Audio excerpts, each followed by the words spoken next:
Welcome to the final episode of When Gen X Ruled the Multiplex, in which I'm looking at one last film that shaped us Gen Xers when we were in our formative years.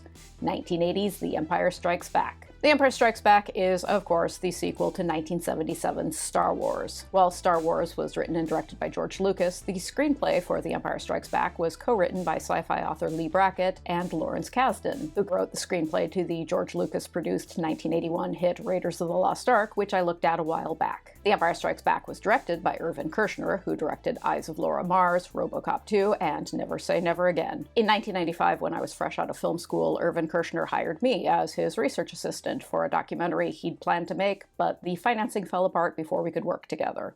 Over that famous orchestral score by John Williams, an opening scroll fills us in on what has happened since the events of Star Wars. Following the destruction of the Death Star, the Imperial troops are trying to wipe out the straggling members of the Rebel Alliance, who are hiding out in a secret base on the icy planet Hoth. Darth Vader is combing the galaxy in search of young Jedi in training Luke Skywalker. An Imperial Star Destroyer spaceship launches probes across the galaxy, and one resembling a giant robot spider lands on Hoth. Luke Skywalker, riding a two-horned bipedal animal called a Tauntaun, investigates the probe but is attacked and dragged off by a vicious furry creature called a Wampa. Luke Skywalker is played by Mark Hamill, reprising the role from Star Wars that made him a household name. Inside the Rebel base, hotshot pilot and all-purpose scoundrel Han Solo and his furry co-pilot Chewbacca are making preparations to get their battered yet reliable spaceship, the Millennium Falcon, up and running so they can leave Hoth, because the dreaded gangster Jabba the Hutt has placed a bounty on Han's head. Chewbacca is played by 7-foot-tall actor Peter Mayhew, who died in 2019. Han Solo is played by Harrison Ford, whom we've already seen in two other iconic 80s roles,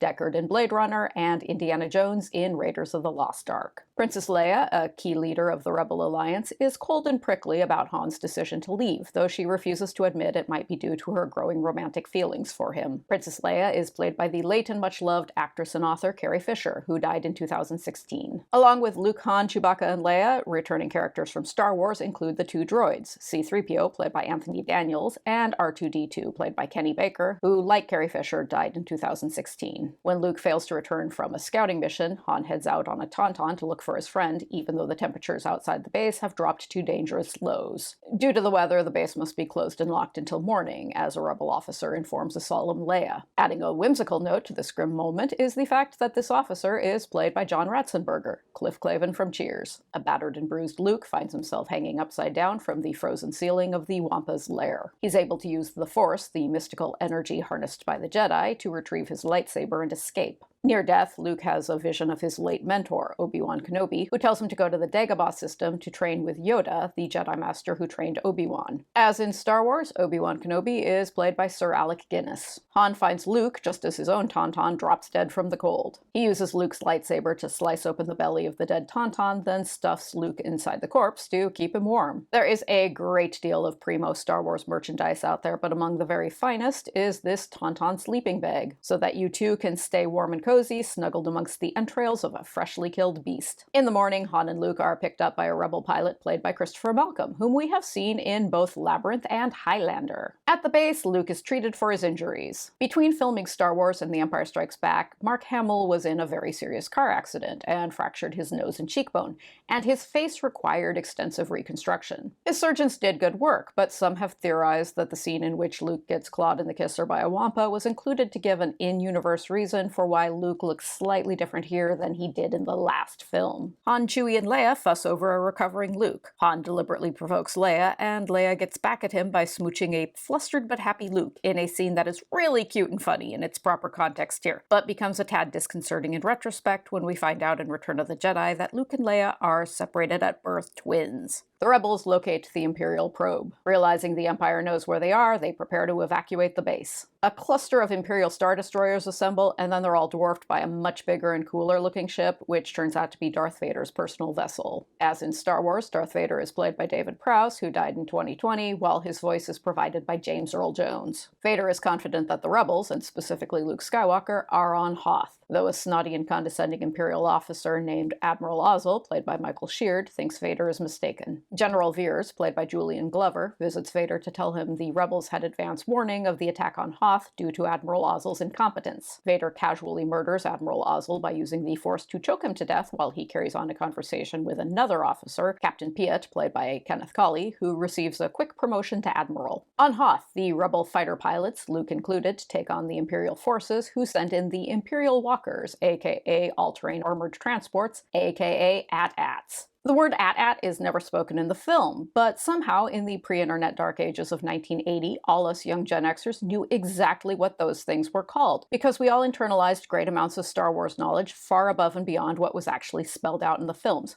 I don't know how we did it. Perhaps the Force was involved. Luke and the other rebel pilots set about wrapping cables around the legs of the AT-ATs, which make them topple over and explode in a very dramatic manner. One of Luke's fellow fighter pilots is Wedge Antilles, a character who also appeared in Star Wars and who is played by Scottish actor Dennis Lawson, who is an uncle to Trainspotting star Ewan McGregor, who would join the Star Wars universe in 1999 by playing the younger version of Obi-Wan Kenobi in the prequels to this trilogy. Imperial troops enter the base, led by Darth Vader himself, who stomps around looking for Luke. One of the many elements that makes Vader such a great and memorable villain is that he is a very hands-on boss, and he never makes his evil lackeys do anything that he could do better himself. In the rush to evacuate, Leia hops in the Millennium Falcon with Han, Chewie, and 3PO, and they take off with Imperial forces in hot pursuit. Meanwhile, Luke evacuates in his X-Wing starfighter with R2 as his co-pilot, headed for the Dagobah system. Dagobah turns out to be a very swampy planet. Luke encounters the Jedi Master Yoda, who is a little green puppet voiced and operated by Muppet maestro Frank Oz, who directed Little Shop of Horrors, which I looked at recently. Yoda is reluctant to train Luke, who is reckless and prone to complaining a lot. But the ghost of Obi-Wan Kenobi appears, and between them, Obi-Wan and Luke manage to convince Yoda to take a chance on Luke. To evade the Imperial forces, Han tries to jump to light speed, but the Millennium Falcon's hyperdrive fails, so he ducks into a cave on a large asteroid. While hiding from the Empire, Han and Leia become increasingly less adept at denying their rampant sexual attraction to each other. Vader is contacted by a holographic image of the Galactic Emperor. In subsequent films, Emperor Palpatine will be played by Ian McDiarmid.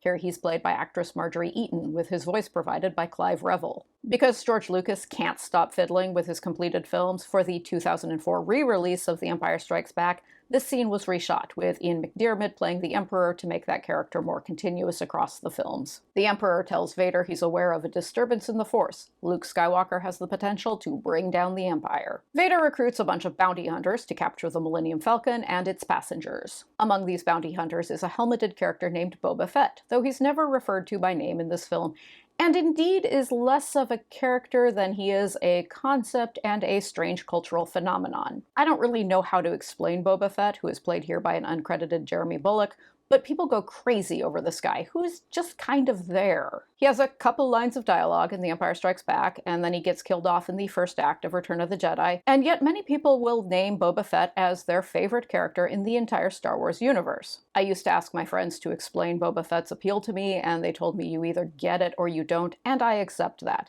Anyway, in this year of our Lord 2022, Boba Fett now has his own damn spin-off TV series. An Imperial Star Destroyer spots the Millennium Falcon. The hyperdrive still doesn't work, so Han maneuvers the ship so close to the Star Destroyer that they evade detection. As punishment for losing track of the Falcon, another Imperial officer, Captain Needa, is choked to death by Vader. The Falcon slinks off when the Star Destroyer dumps his trash, but its exit is silently noted by Boba Fett. In the middle of his Jedi training, Luke experiences a vision of Han and Leia in terrible pain. Against Yoda's strong recommendation and against the guidance of the ghost of Obi-Wan Kenobi, Luke rushes off to save his friends. Han, Leia, and Chewie head to Cloud City, a space needle-shaped mining colony that floats above the planet Bespin. The colony is run by Han's old friend Lando Calrissian. Lando is played by the impossibly handsome and charming Billy D. Williams, whom we have seen playing Harvey Dent in Tim Burton's Batman. Lando, who is the original owner of the Millennium Falcon, is smooth and gregarious and not at all trustworthy. Lando invites Han, Leia, and Chewbacca to dinner, but Darth Vader is there, having been informed of their whereabouts by Boba Fett.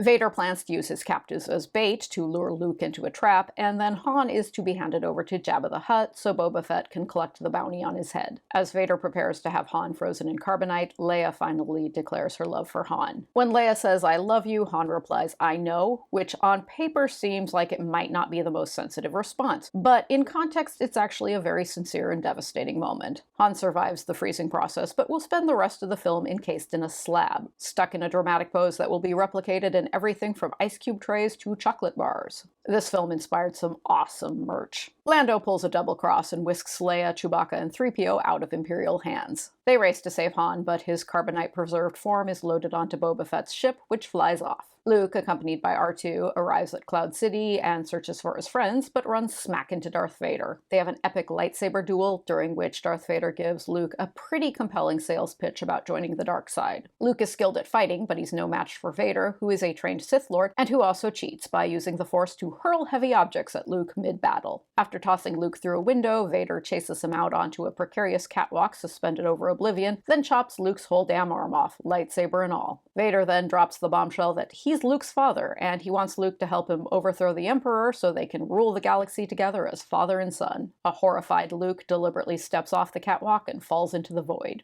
Luke clings to the base of Cloud City and uses the Force to send an SOS to Leia. Lando and Leia, accompanied by Chewbacca, R2, and 3PO, zip up in the Millennium Falcon and rescue Luke before he can be nabbed by Vader. With Vader hot on their tail, the Millennium Falcon successfully jumps into hyperdrive and escapes. After reuniting with the Rebel fleet, Lando and Chewbacca head out in the Millennium Falcon to Luke's home planet of Tatooine to rescue Han from Jabba the Hutt. Luke gets a cool new robot arm, and the film ends with Luke and Leia and the droids looking out over the galaxy as the Millennium Falcon takes off. The Empire Strikes Back was followed by the final film in this initial trilogy, 1983's Return of the Jedi. Between then and now, we have had 3 prequels, 3 sequels, a couple of standalone films, and multiple live-action and animated TV shows. That's not even getting into the novels and comic books and games, all of which have expanded upon the vast and influential Star Wars universe. In 1977, Star Wars pretty much established the template for what blockbusters would become, i.e. larger-than-life, action-packed crowd pleasers. The Empire Strikes Back tweaked that template in ways that are still affecting filmmaking. While Star Wars is a wholly contained film with a clear beginning, middle, and end, The Empire Strikes Back, while an immensely satisfying film-going experience, is clearly one piece in the center of a greater story. That was largely due to behind-the-scenes drama. While Mark Hamill and Carrie Fisher were contractually obligated to appear in a third film,